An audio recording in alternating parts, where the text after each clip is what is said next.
水果镇混进来了隔壁王国的卧底，这个卧底胖胖的还会打呼噜。不是我们。哼，被我抓到，看我怎么惩罚他！啊，卧底出现了，是梅梅的声音。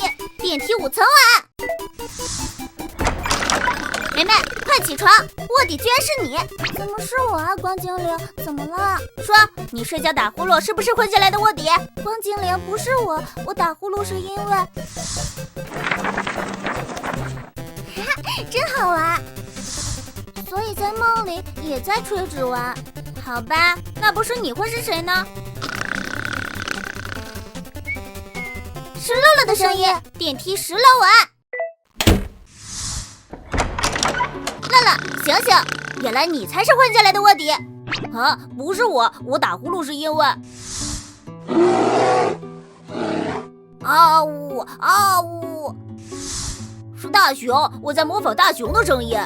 好吧，那卧底也不是你。光精灵，卧底还有什么特征吗？胖胖的，会打呼。胖胖的，是宁宁。这几天宁宁都没出来跟我们玩，肯定是宁宁变胖了才不愿意出来的吧。我去找宁宁，电梯12层晚安。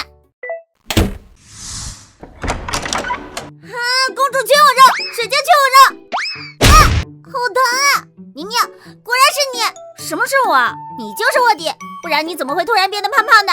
宁宁可是最在乎自己外表的。哼，都怪那个牛牛，骗我说吃了他研究的果子就会变瘦，结果没有瘦，反而变成这样了。哼，我要去找他算账去。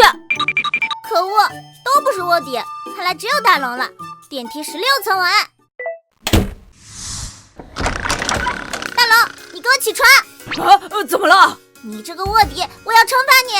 啊，光精灵真的来抓卧底了，怎么办？大龙，你还有什么好说的？我……光精灵，卧底不是大龙。啊，这到底怎么回事？大龙，你自己跟光精灵说吧。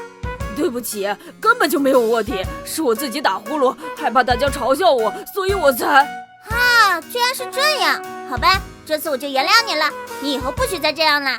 我知道错了，可是我真的很苦恼，为什么只有我会打呼噜啊？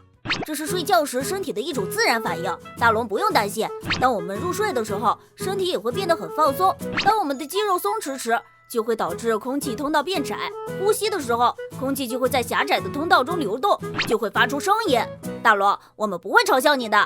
对啊，你可以试着改变睡觉的姿势，睡觉的时候侧着睡，早睡早起，不要让舌头抵住喉咙，导致呼吸道变窄，就可以改善打呼噜的症状。太好了，我会努力改掉的。小朋友们，如果你或者家人有打呼噜的问题，最好找医生咨询，以确保能够获得正确的解决方法哦。我们下期再见。